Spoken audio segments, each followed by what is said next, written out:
Yo, Kingdom, community vibes, community ties. Terrance Tucker is the brother who's connecting the tribe. Yes, we are back. And you may be upset with me because I have a queen next to me. Yes, you're upset with yourself. Don't be mad because we have some important information for you guys today. Just listen. We have somebody that has been working hard in the community. And being that we are the community vibes, it's important that we highlight phenomenal people that are doing phenomenal things within their respective communities. Now, we have a living legend. My eyes. That's in my eyes. I don't know about your eyes, but in my eyes, we have a living legend. Ms. Juanita McDonald is in the building today. Please stand up on your feet and give her a round of applause. Hey, awesome. Do you hear that introduction? Man, he is blowing my head up, guys. We just being honest here. We just honest because we have to give flowers where they can smell them right now. And you will see why I feel that way about her real soon. I promise you. When this is over, you're going to be like, hey, yes, let's give her one huge standing ovation again. Okay? Now, before we get to this phenomenal queen right here, let's pay two real quick bills, okay? Number one, if you woke up this morning, give God all the praise. Amen. Give him all the praise. God is worthy to be praised. Okay? We're going through some tough times right now, okay? But it is very important that you stay thankful, okay, for everything that he has done for you, okay? Now, number two, if you hear the music playing in the background, you already know what it is. You're at the Groove Smoothie and Juice Bar, located on 7510 Garden State Road. Okay? Now, back to this queen right here. Miss McDonald, how you doing? I am awesome. Listen. She's an extremely busy person. We had to sign waivers and get all kind of bodyguards for her to come here today, but she made it because she's about the community. Now, for those who don't know, okay, where you from? Originally, Alabama, Dothan. Dothan, Alabama. My cousin lives there. Yeah. Okay. Close. Might be related. Yeah, everybody in Alabama related now. We might be related. Okay. But you migrated here to Columbia, South Carolina? 30 years. Been here 30 years. Wow. December 17th, 1990. 30 years. 30. And I will say that you have impacted this city those whole 30 years. I think so. That you've been here. I think so. Listen, y'all. I honestly can't even say how many titles she has right now because this show will be 2 hours long, okay? But right now we want to touch on something real quick, something that she's currently working on right now, and she's relaunching a book. What's the name of that book for us? The book is The Mental Safety Plan. Boom. The Mental Safety Plan. Now, what inspired that book? It was my community. Okay. I have a Facebook community of women of over 400. Oh, wow. And those women, we did a session on every Thursday and Saturday night. We do a Facebook Live, and in our Facebook Live, we talked about I'm tired. Wow. And so, in talking about I'm tired, I discovered that there wasn't anything for women, a resource for women who is not over the edge, but will feel like she's about ready to be pushed over the edge. Getting real close. Yeah, very close. Right. And so as I talked with the ladies and started throwing different questions at them, so many things kept coming out. And I asked this one question, which was, when you are your back is against the wall, what are you doing? How do you come back? What do you use to support yourself? Wow. And over, the response was, one person said, I just get in my car and drive. Wow. And another one was like, I just turn on some music or I go to sleep. But all of that leads to depression. Exactly.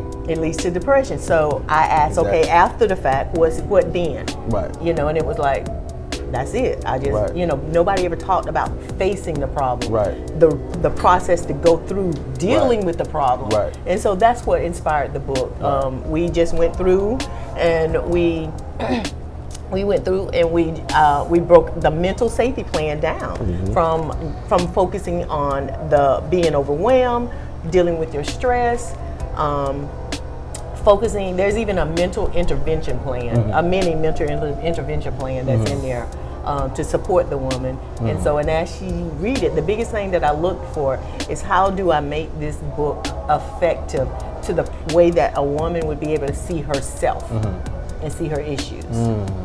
So let me ask you a question, right? You know, you have a subtitle called Rediscovering Me. So what does that mean to you, Rediscover Me? It's personal. It's very, very personal. I got you. 2010, I lost everything. Wow. In the mortgage crash. Lost. Okay. I mean, everybody know the whole story. Right. Just completely had to start over. Wow. Starting all over for me meant returning back to college. I had to first start with a GED. Wow. Now, Wow. I'm probably one of few people who will tell you that I've received the GED twice. And What? Huh? How did that happen? Amazingly, I attended a college when I went through the process of my first GED. Come to find out, the college was not accredited. Oh my goodness. And so that meant, you know, so all these years, you know, I went through I thought I had been on all my applications, resumes, everything. Right. And come to find out it wasn't valid in the state of Alabama. So in the midst of losing everything and feeling lower than dirt, Right. I had to, I discovered that. And so when I discovered it, it meant that I felt like I was alive, living a lie. Wow. Personally, because as you know, and several members that are at C.A. Johnson and Perry and Watkins Nance, our community. C.A. Johnson, yes. Yeah. I served on several different committees. Yes. I'm very active in the community. Very much so. I push education. Hard. Very hard. Yeah, very hard. And we have worked with so many family members in our communities throughout those years. And so to hear that my GED was null and void was terrible. And so just imagine having to go and break this news to your children. Wow. You know, so who threatened and said, hey, you're going to get across that aisle one way or the other. Exactly. You know? Exactly. And so, but the funniest thing when I talked with them about it was that I'm up here trying to figure out how to tell them. And after I broke the news, they just laughed in my face. Wow. And it was like, okay, go get your GED. Wow. I'm like, but I did this to you guys, and I said you had to do this, and they was like, but Mom, look at all you've done. Wow. You know, I didn't see the things I'd done. I just seen that one blockage. Yeah. And so Rediscover Me was birthed from me having to go back and redo. And so when I did, I had the opportunity, the crash gave me the opportunity to return back to school. And the amazing thing that for me, with returning back to school, I got to rediscover me. I got to rediscover the woman I wanted to be. Wow. The woman I didn't have the opportunity to become. Right. And every day now is a form of self-discovery. Does that make? It makes a ton of sense. But I have a question. What's something glaring that you learned about yourself going through that process? I have a voice now. Wow. That's a power position for me, and that's what I teach other women. When you, because I work with women that are affected by abuse, trauma, and mental health, the very first thing that you lose is your power position, and that's your voice, Right. in your mind. Right. And so we want to get that back into you. For me, even though I have a lot of accomplishments, those, if you lose your self-esteem and you lose your abilities, no matter what you have accomplished, you don't see it, you don't feel it, you don't understand it. Absolutely, absolutely. I was for years. I was a mental health counselor for 15 years. So I dealt with so many trauma cases, so many broken young women, looking for love in all the wrong places. Let me ask you a question. Coming from that part of the city, where kids go to the best high school in the world, St. Johnson High School, the best middle school in the world, W.A. Perry. Yes, I said if you got a problem, come see me. Okay, hey, I got your back on that one. Coming from that region, we have so many single families, single mothers. What's the process in regards to making sure that we instill confidence in these young ladies coming from trauma situations? I'm gonna tell you, when you can help an individual begin to identify their uniqueness, instill core values, and show them how those core values are forms of measurements, and then help them to begin to achieve, because achievement entails respect. And so when we start cultivating those factors into an individual and they begin to see themselves, we don't want to go back to what we came from. Exactly. You see what I'm saying? Exactly. I already know what this side of the fence is, but when I get a taste of this one, it's totally different. And so it makes you strive to keep achieving and connecting. And so what I found through all of my connections in my communities is the more we help that individual to begin to see herself, the more she wants better. Wow. Listen, we've all, mentoring is like super duper important, right? Mentorship, that is. And I love my little mentees. You better be doing your work right now. But I love my little mentees, but I know that I'm nothing without my mentors. Who were some of your mentors? Oh wow, there are so many. Wow. There's a lot of mentors, a lot of people that were not good mentors. And I use them as my foundation. People don't talk about that though. Exactly. You have to be honest with you, I finally have a strong mentor.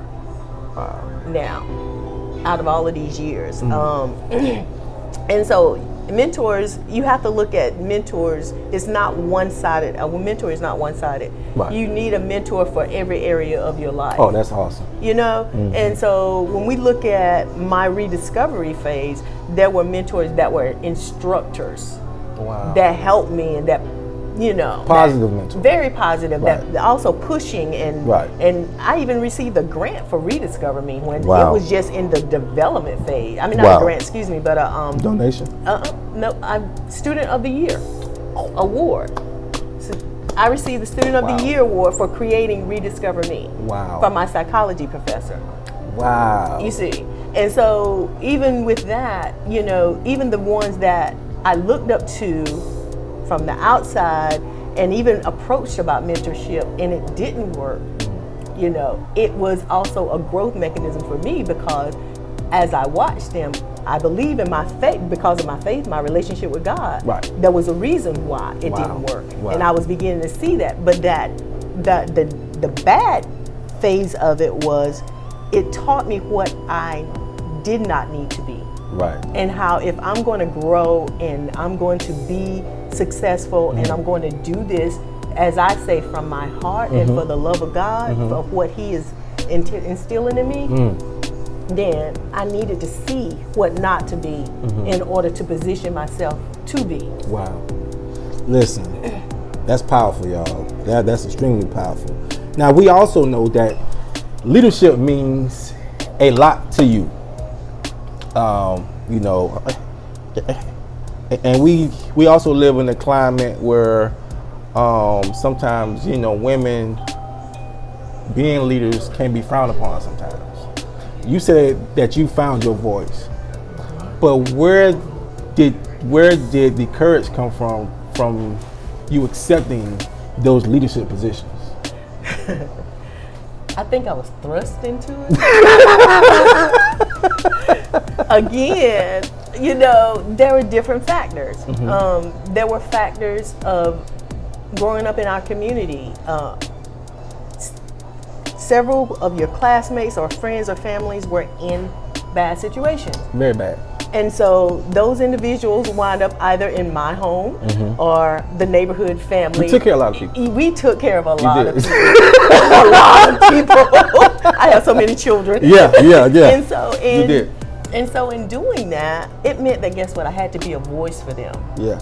I had to allocate for them. I had to fight the system for them. But where did the strength come from? My mom. My mother was the Kool-Aid lady, and I always grew up saying I wasn't going to be her. God bless the Kool-Aid ladies out there, man. God bless you. I love you. Absolutely. You always found my mother with a group of people, and even through she was also, you know, an alcoholic and went through a lot of abuse. But the amazing thing about my mom is that she had such a love for people, and if there was a need, she was going to fix that need. Right. And I say this as a single mom raising 4 kids, living on the system. She would go out and beg. She would go out and borrow. She would find resources. To find ways. She did whatever needed to be done No to make excuses. certain that women in our community, the children, they did not go without food. They didn't. No You know, excuse. no excuse. I mean, Right. I've seen my mother in the schoolyards going off Come because on. a child had a need. Right. Wow. You know, and I Wow. kept saying I wanted to be that woman, and I turned out that You woman, turned and I'm proud of it. Proud of it. Extremely proud of it. You know, my mother was a huge volunteer for District 1, and she volunteered her services for almost 20-something years. And you know, sometimes volunteering your services is not for the faint of heart. You know, because sometimes you may not get the results you want. But you know what living within the community that we live in, sometimes we get shortchanged. Okay, I'm just being honest with you. Sometimes we get shortchanged. But yet you still, you know, find the courage, you find the endurance to keep fighting for that community. Why is that? Oh man, do you see what came out of our community? So many phenomenal people. So many phenomenal people. But they always highlight the bad. right, like the bad stuff, when we have so many positive people, right, that come from that community that are doing phenomenal things. Absolutely. But it's we have to focus more on the positive than the negative. Right. I think we fail to see the good in anybody, and we also fail to see that, guess what, I was once that child. Yeah. I was once this community. And so for me, the thing that I get is where some organizations may look at our community as oppressed, I see our community as loving. Exactly. You know, I see our community when Exactly. you go. If you go in and you just There's a lot have of a pride real, in our yeah, community. it's so much pride. You know, you have a lot of pride, conversation. right. You know, just sit down and have a conversation with the sisters and take off the earrings and cross your legs and just you're have like just good talk, man. good talk. You know, and they're smart. They're resourceful. very resourceful. Yeah. Very resourceful. You know, I think that sometimes you can be, you know, judged, you know, from afar. And we live in a world where people are very cynical, and they're always looking for the negatives. But, you know, when it comes to this community, nobody really looks for the positives. And we have so many positive people, right, that are doing phenomenal things. And we have so many boots on the ground, man, that are willing to help, that are willing to serve, you know, their community. And we're looking at one who has been serving for almost 30-something years, okay? And really putting in the work. Not just helping females, okay? Because you served on, you know, you served with Male Achievement Program. Male Achievement, which was a phenomenal Male Achievement Program for the last, 5 years? 5 years. I've been a part of it Patrick for Patterson. 5 years. Okay, big brother Patrick Patterson. But not only him, his phenomenal wife, man. Sharani. Yes. Okay? You can't go listen. Absolutely. All right? Do not make me go crazy on here. Okay? Because that's my big sister right there. All right? But you've done so much, for the community. And like I said, we have to highlight these people, man. But the work is not done. You're still working. God. So now you're currently working with my brother, Lester Young. Yes. Okay. Can we talk about that? Yes, I'd love to talk about that. That's an amazing project that came about accidentally. How? My September session, I generally try to do one webinar since COVID. We try to do one webinar a month. Right. And so this particular one, a dear friend was facing with a child that was incarcerated. Right. I discovered that, yes, there are support groups, but I didn't find two things. I didn't see, which there are, but I couldn't find it immediately. But there was intense support groups for parents here in Columbia. Nor did I find the data. I'm big on data. Oh, okay. I'm big on data. Gotcha. And so as I began to look at it, that's when I created the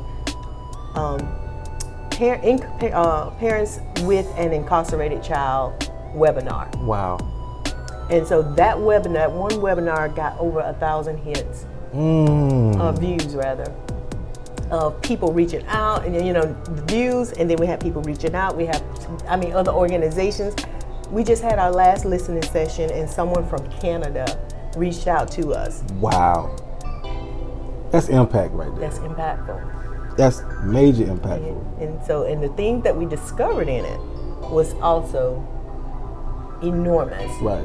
From the factor of the mental state that the parents are going through, and there's no support. Right. We talk so much in which is our platform of mental abuse and mental health issues, is the parents are suffering and going through massive forms of depression and struggles. Big time.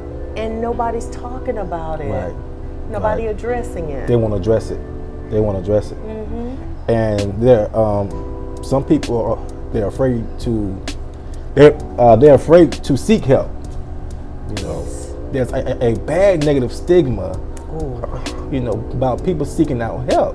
Listen, if you need help, trust me, go get help. Okay, because listen, man. Much like she mentioned, you're not going through this by yourself. Okay. Absolutely. You're not going through by yourself. I tell people, man, some of my mentees, from the past, they went into the military, and some of them had to go on certain deployments, and what I tell them is make sure that you keep in contact with your family, because you're not the only one that's going through this. Okay.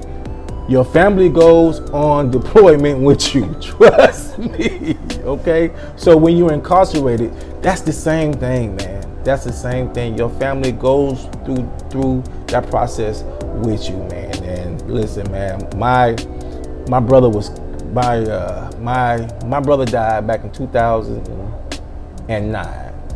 And to witness my mother go through that and never really heal from it,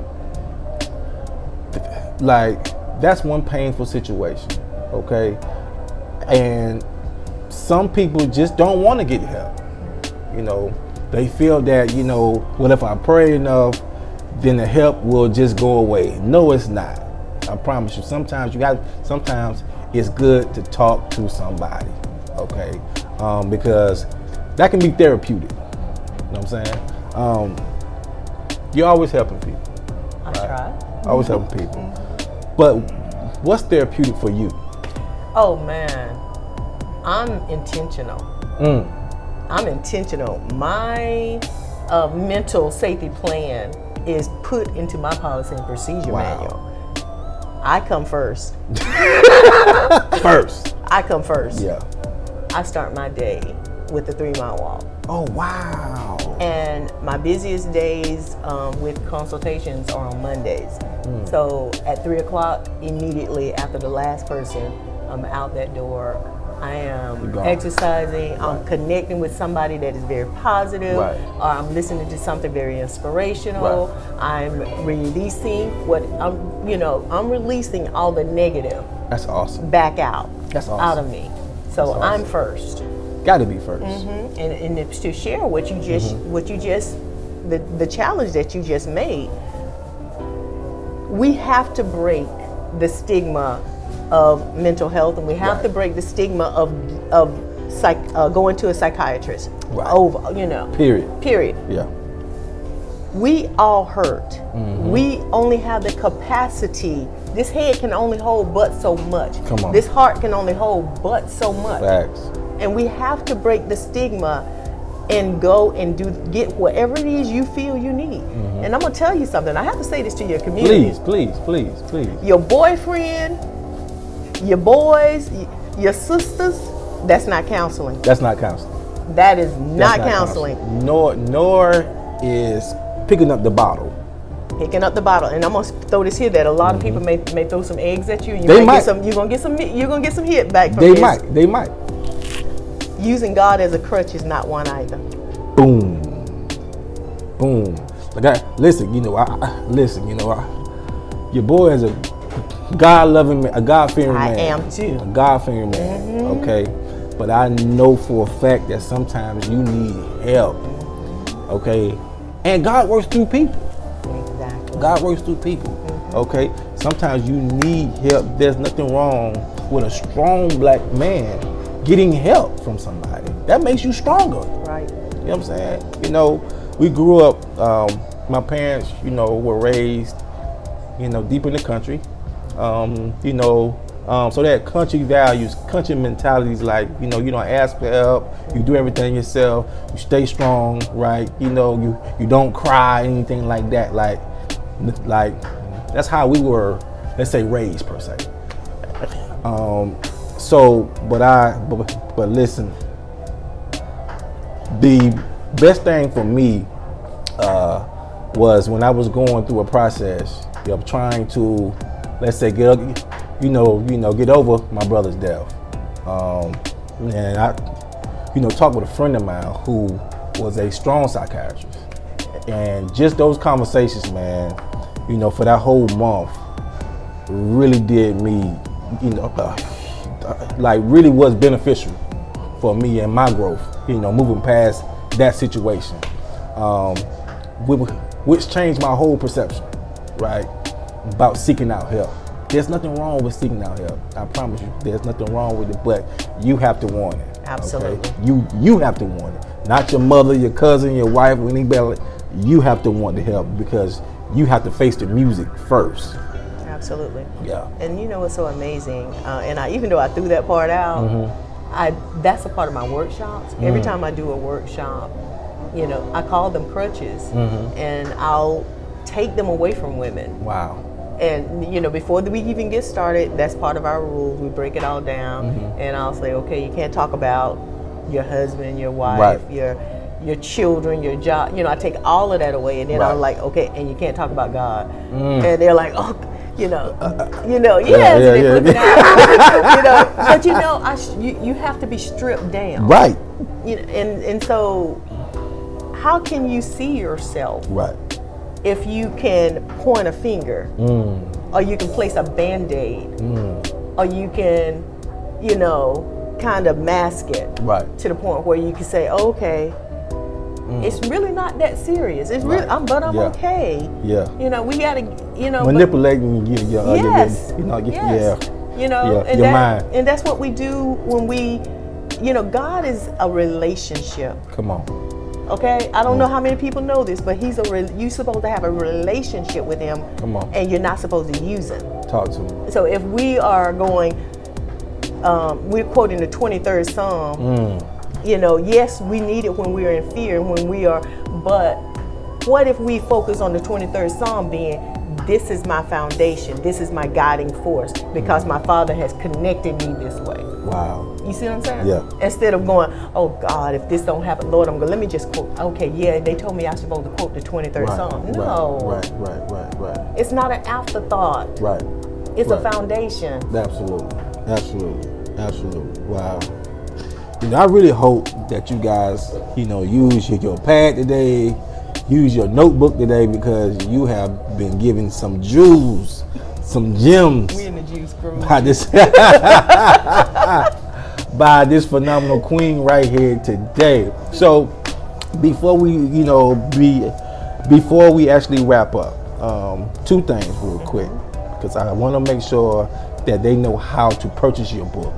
Where can they go to purchase your book and to follow you? Yes, 2 places. You can purchase my book through Amazon.com, Rediscover Me, Mental Safety Plan. You can also purchase it through our website, especially if you want an autographed copy, and that will be through rediscovermewi.org. Rediscovermewi.org. Join our Facebook community. It is through just Rediscover Me, Instagram, I'm about to say Zillow. I've been dealing with Zillow. Twitter. Yes. Yeah. We're connected to all social media settings. The book, like I say, is 20. Yeah. And so, but it is one of the best resources. What I did not share with you is that we are almost through completing the facilitator's guide and the intense workbook that goes with this. Oh, that's gonna be awesome. So it's it will be a whole entire package. That's a whole community of stuff. Whole community of nothing but greatness. Nothing but impactful work that's gonna impact somebody's lives, man. I'm telling you. So make sure that you go cop that book. Please cop that book. And I say this right here, for the first person who watches this show and buys the book, you'll get a free smoothie. Ooh. I got you. Okay? But you gotta go cop the book. Okay? Go purchase the book. Now, one last question. If you can talk to that young 17-year-old young lady right in Alabama looking at you right now, not knowing where she's going, not knowing where she's headed, not knowing what's in store for her right now, what would you tell that young lady? The first thing I want to do is remind you to remember your younger self, that happy self, that personable self, and every dream that you have. Those dreams are very important. The uniqueness of who you were before the issues and the problems and the relationships, I want you to re-tap back into her. Why? Because she holds the key to where you are going. And don't be afraid to step outside of your city, outside of your state. Connect with any and everybody who you see are doing positive things. Connect with every last one of them. Will they all mean you good? No. But there's the lesson in connecting. And there's also a great connection in partnerships. Okay? Find somebody that is doing great things, and then you either connect with them and volunteer or take them out to coffee or tea. You can afford coffee or tea. And allow them to pour into you and be open. This is the final part of it. Be open. Be open to hear and receive the information, because that information is going to help you somewhere along the way. Oh man, that's phenomenal. That's phenomenal. So thank y'all so much for tuning in to another impactful episode of the Community Vibes, man. And I promise you, you have been blessed. You have been blessed, okay? Now listen, once again, you purchase that book, you let me know, okay? Let me know, and we'll take care of you here, because we have to support each other, okay? Each one can teach one, but each one also has to support one, all right? Give God all the praise, man. Listen, take care of your family and make sure that that you tell your family that you love them before you walk out the door, okay? Because you never know if you're walking back in the door, all right? God bless y'all and stay Thank safe. you for having Yo, Kingdom. Community vibes, community ties. Terrance Tucker is the brother who's connecting the tribe. You say you want shine, come get your shine on. You say you want vibes, come get your vibe on. Community vibes, community ties. Terrance Tucker is the brother who's connecting the tribe. Hey, you say you want shine, we'll get your shine on. You say you want vibes, we'll get your vibe on.